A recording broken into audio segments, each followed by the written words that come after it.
warahmatullahi wabarakatuh. Saya Bagus Yudi. Di sini akan menyampaikan materi mengenai teori perkembangan atom. Teori atom pertama kali diperkenalkan oleh seorang filsuf Yunani kuno pada tahun 460 sampai 370 sebelum Masehi.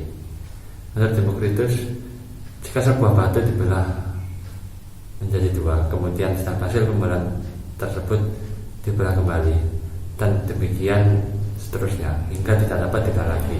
Setiap belahan batu mempunyai sifat yang sama dengan batu asal. Demokritus menyebut bagian dari belahan batu yang paling kecil itu dengan istilah atomos atau A tidak, dan tomos itu dipotong-potong yang artinya invisible atau tidak terlihat. Berdasarkan teori Demokritus, atom yang menyusun setiap zat berbeda satu sama lain. Saya Ahmad Sadarul Rahman dari Prodi ketiga Radiologi kelas A akan menjelaskan mengenai teori atom Dalton. Berdasarkan pemikiran bahwa konsep atom Demokritus sesuai dengan hukum kekalahan massa dan hukum perbandingan tetap, maka John Dalton pada tahun 1803 merumuskan teori atom sebagai berikut, yaitu satu, materi tersusun atas partikel-partikel terkecil yang disebut atom. Dua, atom-atom penyusun unsur bersifat identik atau sama dari jenis. Tiga, atom suatu unsur yang tidak dapat diubah menjadi atom unsur lain. Empat, senyawa tersusun dari dua jenis atom atau lebih dengan perbandingan tetap dan juga tertentu. 5. Pada reaksi kimia terjadi penata ulangan atom-atom yang bereaksi. Reaksi kimia terjadi karena pemisahan atom-atom senyawa untuk kemudian bergabung kembali membentuk senyawa baru. Dalam perkembangannya, tidak segala teori atom Dalton benar, karena pada tahun 1897 J.J. Thomson menemukan partikel bermuatan listrik negatif yang kemudian disebut elektron. Tahun 1886 Eugene Goldstein menemukan partikel bermuatan listrik yang kemudian disebut proton. Dan tahun 1932 James Chadwick berhasil menemukan neutron. Salah satu hipotesis Dalton adalah reaksi kimia dapat terjadi karena penggabungan atom-atom atau pemisah gabungan atom. Misalnya, natrium bersifat netral dan reaktif dengan air dan dapat menimbulkan ledakan. Jika logam natrium direaksikan dengan gas klorin yang bersifat racun dan berbau merangsang, maka akan dihasilkan naci yang tidak reaktif terhadap air, tidak beracun dan tidak berbau merangsang seperti logam natrium dan gas klorin. Adapun kelebihan dan kekurangannya. Kekurangannya, 1. Gagal untuk menjelaskan adanya isotop atau isogas karena ada atom pada unsur yang sama namun memiliki perbedaan.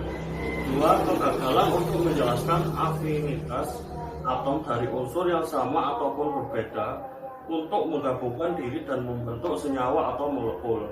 3. Gagal menjelaskan keberadaan elektron, proton, dan neutron sehingga atomnya bersifat divisible atau dapat dibagi-bagi. 4. Gagal menjelaskan perbedaan sifat fisik antar zat yang terbuat dari atom atau unsur yang sama. Kelebihannya memungkinkan kita untuk menjelaskan hukum kombinasi kimia. Dalton ialah orang pertama yang mengetahui perbedaan yang bisa diterapkan antara partikel atom dan senyawa atau molekul.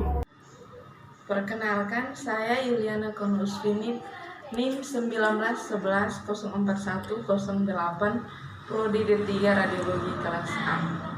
Di sini saya akan menjelaskan tentang teori atom Thomson. Pada tahun 1897, J.J. Thomson melakukan eksperimen dengan sinar katoda. Eksperimen tersebut menunjukkan bahwa sinar katoda terdefleksi atau terbelokkan oleh medan magnet maupun medan listrik. Hal ini menunjukkan bahwa sinar katoda merupakan radiasi partikel yang bermuatan listrik. Pada eksperimen medan listrik, sinar katoda terbelokkan menuju ke arah kutub bermuatan positif. Hal ini menunjukkan bahwa sinar katoda merupakan radiasi partikel bermuatan negatif. Kelebihan dan kekurangan atom Thomson. Yang pertama, kelebihan. Teori Thomson mempunyai kelebihan, yakni dapat mampu membuktikan adanya partikel lain yang bermuatan negatif dalam atom. Berarti atom bukan merupakan bagian yang terkecil dari suatu unsur, namun teori ini tidak dapat menjelaskan bahwa susunan muatan positif dan juga negatif dalam bola atom tersebut. Yang kedua, kelemahan. Tidak dapat menentukan gerakan elektron dalam atom, tidak dapat menentukan massa elektron. Atom berbentuk seperti bola pejal yang memiliki muatan positif yang homogen atau diibaratkan sebagai roti. Elektron bermuatan negatif tersebar di dalamnya seperti kismis yang tersebar dalam roti. Terima kasih. Perkenalkan, nama saya Afwan Jarosidi dari D3 Radiologi semester 2. NIM saya 191104142. Di sini saya akan menerangkan tentang teori atom Rutherford. Setelah munculnya teori Dalton dan teori Thomson, kini muncul teori terbaru yang digagaskan oleh Rutherford. Dan teori Rutherford ini mengatakan bahwa atom itu mempunyai inti atom yang sebagai sumber pusat massa. Dan atom tersebut dikelilingi oleh awan-awan negatif atau neutron. Jadi, dan bisa dilihat gambar sebelah saya, itu bisa dilihat bahwa inti atom itu bermuatan positif gitu loh. Dan awan-awan yang mengelilingi atom tersebut itu bermuatan negatif. Itu ada gambarnya. Dan yang kedua yaitu dasar teori Rutherford. Pada saat itu Rutherford melakukan sebuah eksperimen. Dalam sebuah eksperimen tersebut dia mencoba menembakkan sinar alfa terhadap lempengan emas seperti gambar di samping. Dan bisa kita lihat pada gambar di samping itu pada saat sinar alfa membentur lempengan emas tersebut, itu sinar alfanya itu dipantulkan atau dibelokkan, dan pada saat sinar alfa membentur awan-awan elektron yang kecuali itu membentur awan elektron itu sinarnya itu diluruskan gambar tersebut. Dan hal tersebut itu merupakan efek dari bertumbuhnya inti atom dengan sinar radioaktif alfa tersebut. Dan yang ketiga yaitu ciri-ciri teori atom Rutherford. Yang pertama, permukaan kosong atau hampa merupakan bentuk atom. Dan yang kedua, dengan bermuatan positif dan termasuk pusat massa atom, ialah disebut inti atom. Dan yang ketiga, dengan kecepatan yang sangat tinggi, elektron bergerak mengelilingi inti atom. Jadi, elektron tersebut itu bergeraknya itu dengan kecepatan yang sangat tinggi gitu, bukan pelan-pelan. Dan yang keempat, sebagian kecil dibelokkan dan sedikit sekali yang dipantulkan. Dan yang kelima, awan elektron tidak mempengaruhi penyebaran gitu. Jadi awan elektron tersebut itu tidak mempengaruhi pemantulan atau pembelokan dari percobaan partikel alfa tersebut. Terima kasih. Saya Julianto Tri Saputra dari Stikas Widya Cipta Husada, Malang. Di sini saya akan menjelaskan tentang model atau teori atom Bohr.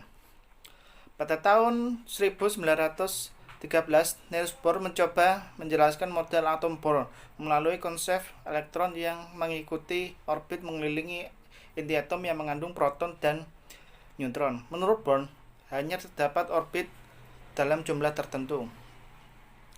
Dan perbedaan antara orbit satu dengan yang lain adalah jarak orbit dari inti atom. Keberadaan elektron baik di orbit yang rendah maupun yang tinggi sepenuhnya tergantung oleh tingkatan energi elektron, sehingga elektron di orbit yang rendah akan memiliki energi yang lebih kecil daripada elektron yang orbit yang lebih tinggi. Secara ringkas, Bohr mengungkapkan 1. Elektron dalam atom bergerak mengelilingi inti dan lintas-lintasan tertentu, tidak memancarkan energi. Lintas-lintasan elektron itu disebut kulit atau tingkatan energi elektron. 2. Elektron dapat berpindah dari satu lintasan ke lintasan yang lain. 3. Perpindahan elektron dari tingkatan energi tinggi ke rendah disertai pemancaran energi. Sedangkan perpindahan elektron dari tingkatan rendah ke tinggi disertai penyerapan energi. 4. Elektron yang bergerak elektron yang bergerak pada lintasannya berada pada keadaan stasioner. Artinya elektron tidak memancarkan atau menyerap energi. Untuk kelebihan dan kelemahan energi dari model atom Bohr adalah, untuk kelebihannya, kelebihan atom Bohr menjawab kelemahan dalam model atom Rutherford dengan mengaplikasi teori kuantum, menerangkan dengan terang garis spektrum pemancaran atau emisi atau serapan absorpsi dari atom hidrogen.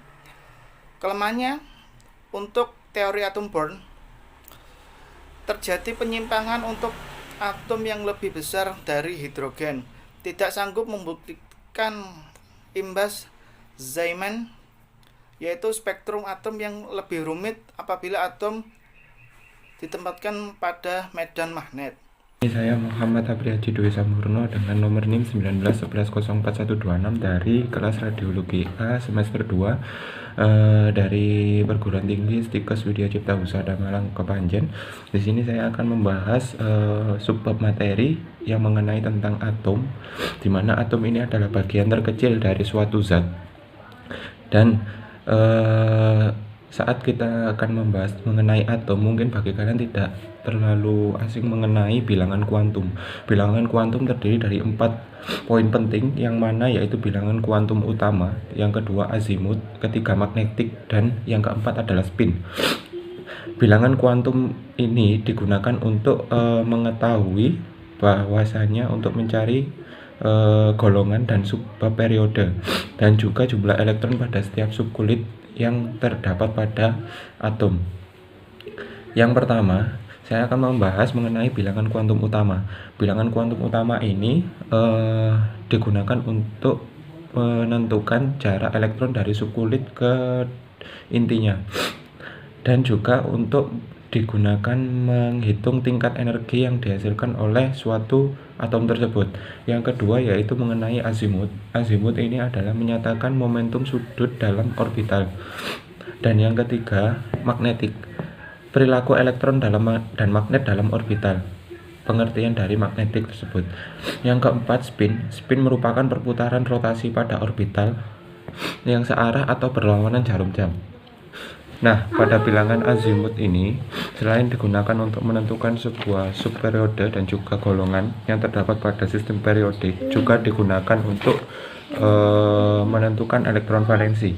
Elektron valensi ini berguna untuk menentukan jenis ikatan yang ada pada atom. Jenis ikatan ini terdapat beberapa jenis. Yang pertama, ikatan ion. Ikatan ion ini terjadi karena ikatan elektron valen atau terdapat elektron yang diberikan oleh ikatan interpolar atau unsur lain dan mengakibatkan molekul tersebut menjadi stabil. Dan yang kedua, ikatan logam. Ikatan logam ini dilakukan oleh dua unsur logam dan logam yang bermuatan beda. Dan yang ketiga, ikatan kovalen. Ikatan kovalen ini dibagi menjadi 3 macam, yaitu ikatan tunggal, rangkap 2, dan rangkap 3. Sekian yang bisa saya sampaikan. Bila ada salah kata, saya mohon maaf. Terima kasih. Wassalamualaikum warahmatullahi wabarakatuh.